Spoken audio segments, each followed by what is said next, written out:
Hi, today we are doing another exercise. I like to do these sketches, they're really cool to make. What I did was that I did the drawing, and then after that, I just wet the entire part where the body was going to do, or where it was going to be, better say.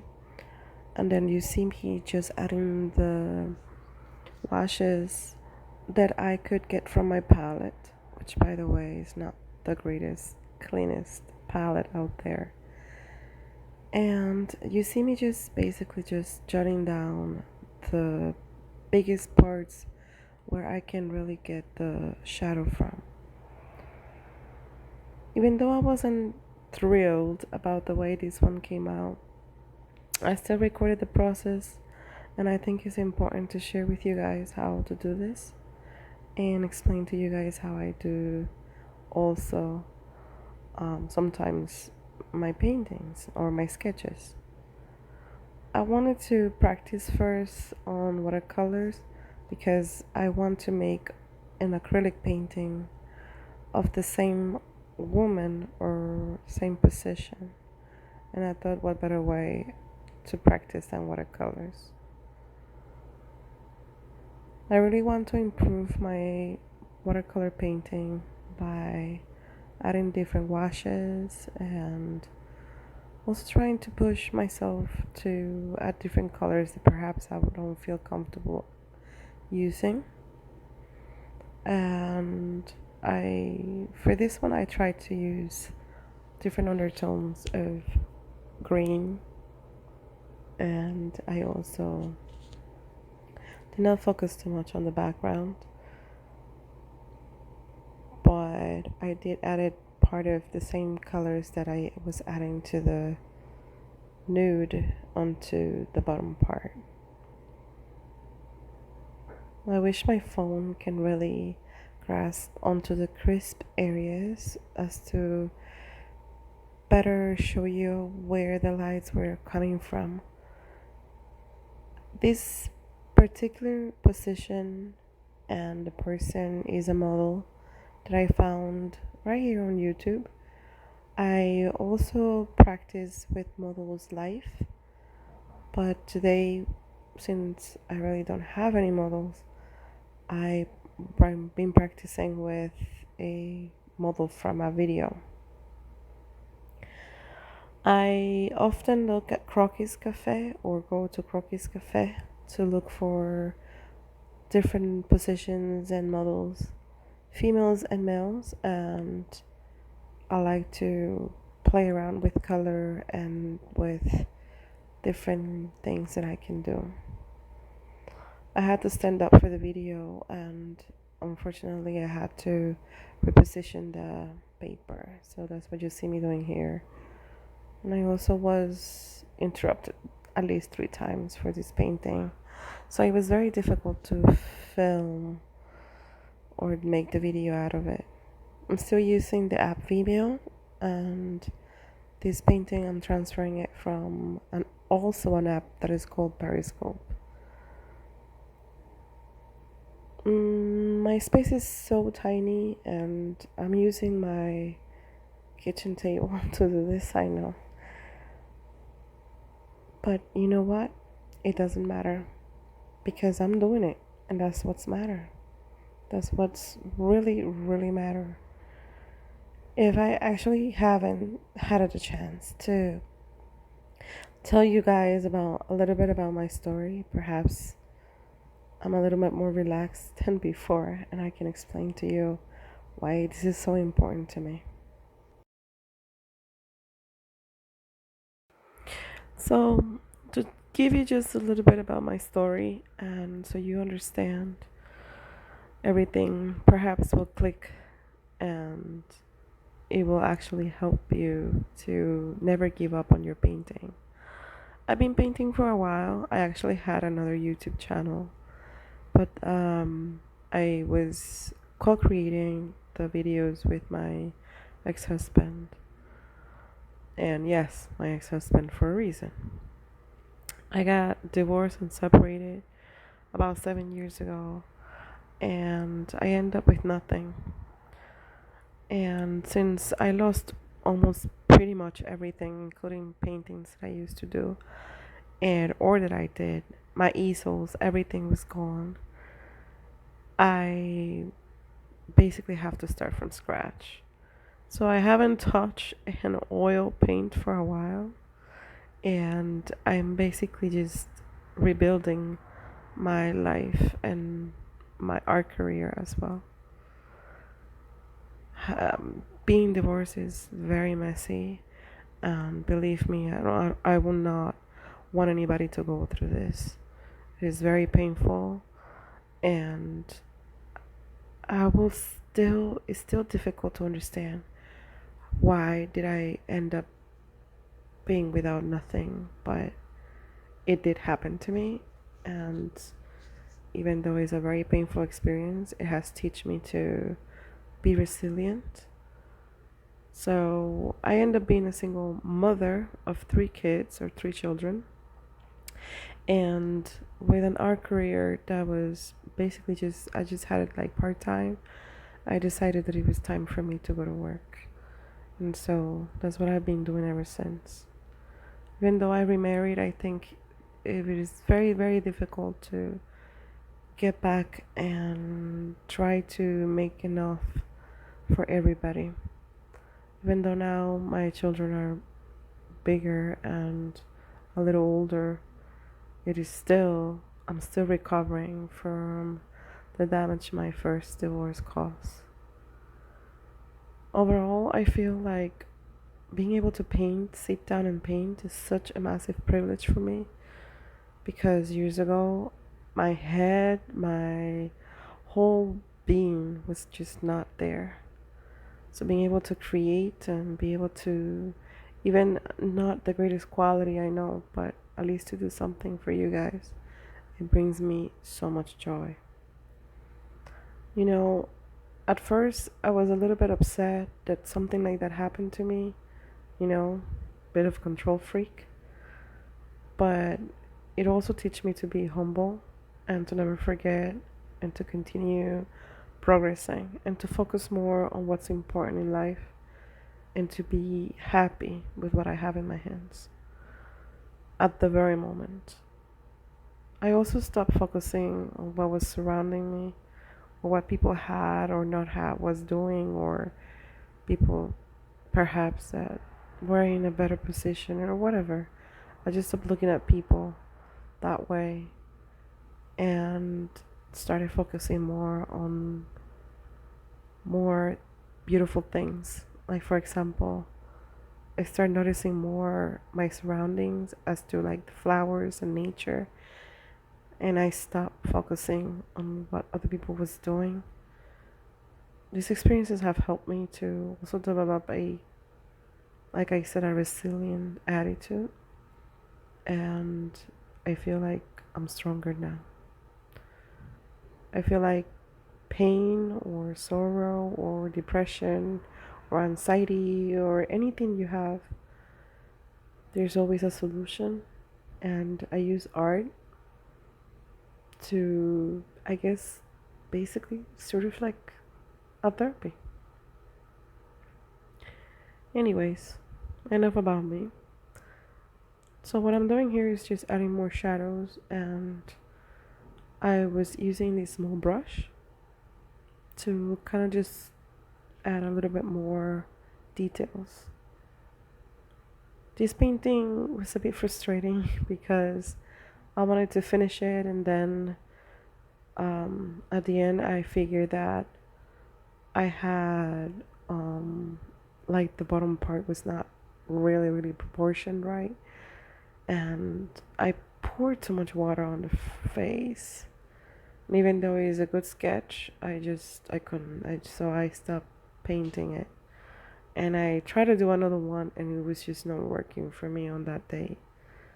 Regardless, I decided to continue recording the process for you guys because I think it's important and it is good to share.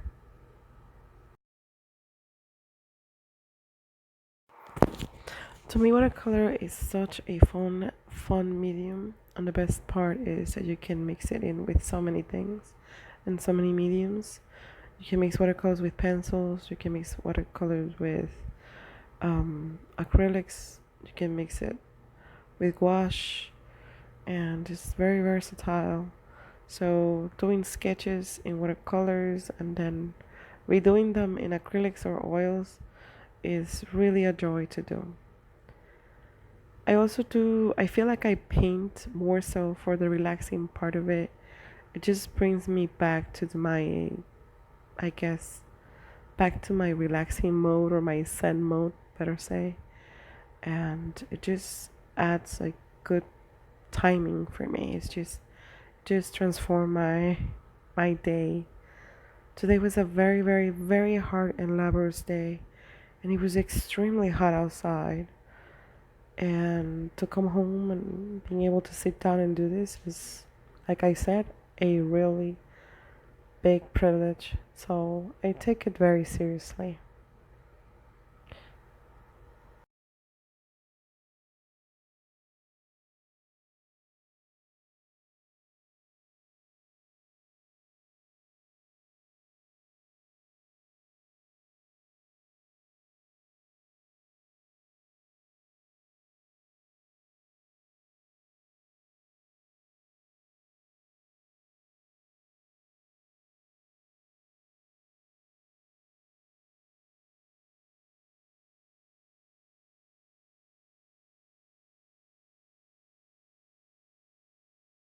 Since I'm having more time and also my now husband, my children, and well, time, they're allowing me a little bit more to sit down and paint for longer hours. Um, so my idea is to get more paper, of course, better quality, and perhaps get the camera out and start recording with the camera. I know there's a little bit more of editing, but there's nothing wrong with learning. Like I said, I used to have like a sort of kind of like a weird creative partnership with my ex-husband, and when he's gone, then the channel kind of just blew up into nothing, and I kind of just had to start over. And it was devastating for me because I've been painting for a while, and to happen to start over is very difficult. But you know what? It's never impossible. I feel like for me to be able to stay positive even throughout the whole spiel with the divorce and everything, I read books. I guess that I kind of just went into seminars. I always was looking for people that were interesting to watch or interesting to listen, people that were most of them positive and that could incrustate or can push me to become a better person. So I focus on those people, and I think little by little I'm experiencing the rewards of actually listening to them and basically just holding on to and doing everything I can to stay positive, even though it's not easy, especially with the economical issues that I went through in the past. I when I stopped making art and started my 9 to 5 job, I had an idea that things somehow somewhere I was going to get back to painting. I didn't know how or I didn't know when, but I knew that I could. And so here I am.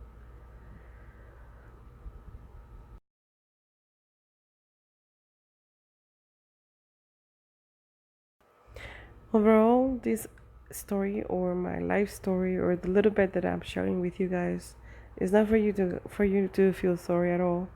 On the contrary, I would like for you to be feel empowered because me, if I better say, if I was able to contrast everything that happened to me and survive it and go through it and now start painting and enjoying what I used to do, anybody can. My dream is to become a full time artist again. I know it sounds crazy, but it is my dream. I can't wait. And I know that I will get there. one day, just like I started to pick up on my art again. Overall, I don't know if you're going through something similar. I hope not. But if you are, never give up and hold on to your art.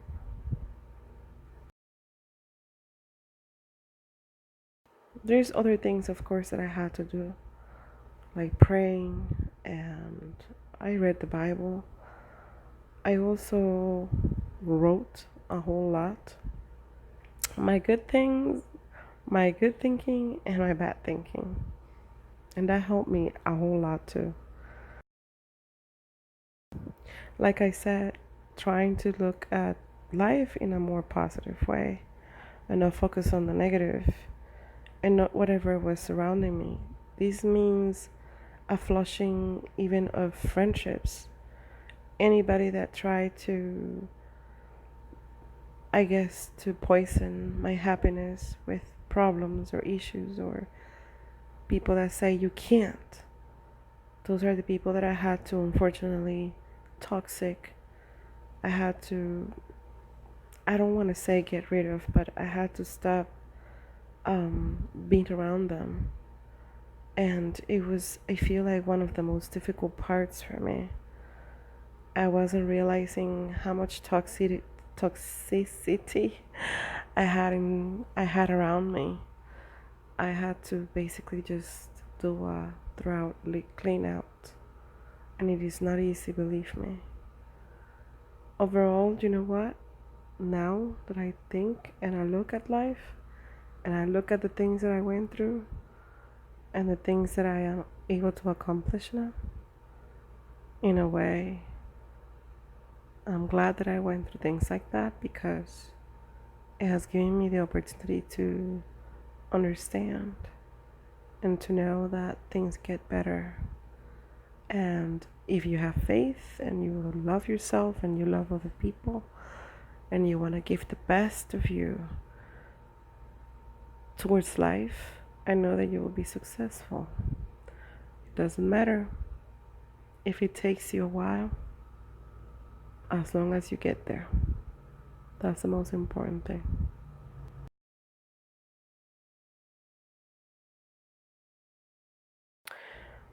I also listen to podcasts from different people.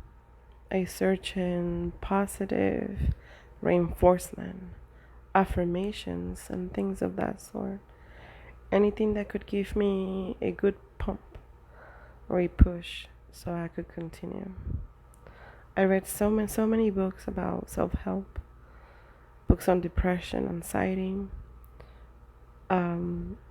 When you go through a divorce or when you go through something hard in your life, regardless of whatever it was or whatever it is, you you get like, it's like a mark. It's there. It's like a dent, and that's okay, because it's sort of like a survivor skill dent that you're left with, and you must go on. You must be strong. But how, right? So it is good for you to listen to others that are going through the same situation or have gone through the same situation, so that can help you to sustain yourself and to continue moving forward. So anything that is positive, people that want the best for you, those are the people that you have to focus and follow.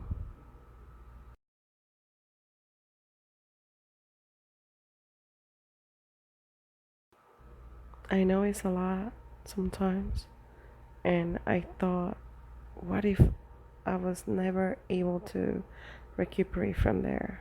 But then I say, yeah, that could never be true, because I knew I was gonna get through it, and I knew that I was gonna get better, and I knew everything was gonna come back to the most possible normal way that I could ever think in my mind. And you know, I listened to songs also that also were positive. Like, I try my best to just be silent for a second about negative stuff. I stopped listening to the news. I stopped looking at things that were sad, and just try my best to just focus on things that were good for me and for my family, especially my kids. And I'm glad that I did.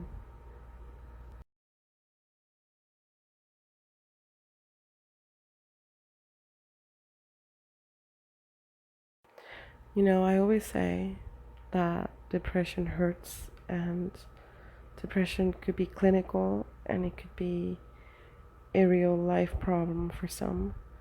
And it is just a very common, and I consider that a disease. So if you ever go through something like that, please seek help, regardless of you wanting to listen to podcasts or you wanting to do it on your own. You still need help, so go get help. I had to do it.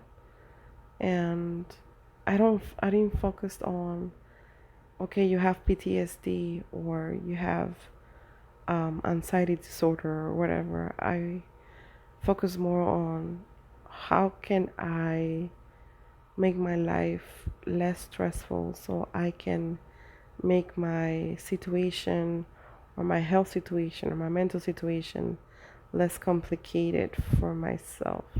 How can I help myself get better? And that's what I focused on.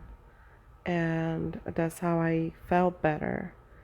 But like I said, if you have clinical depression or you feel like, you need a little bit more of a push, just not with words or with podcasts or with letters or with whatever it is that these days exists, seek help. Seek professional help is very important. So, anyways, let's go back to the painting because I could just talk your ears off and bore you to death. I feel like on this painting, I went a whole lot on heavy on the face, and I really didn't want it to do that. It was not on purpose, but you can see how it's coming along, and you can see how the colors are helping, and you can also see the layers. I think what really helps it is the layers. So that's it. Thank you so much for watching.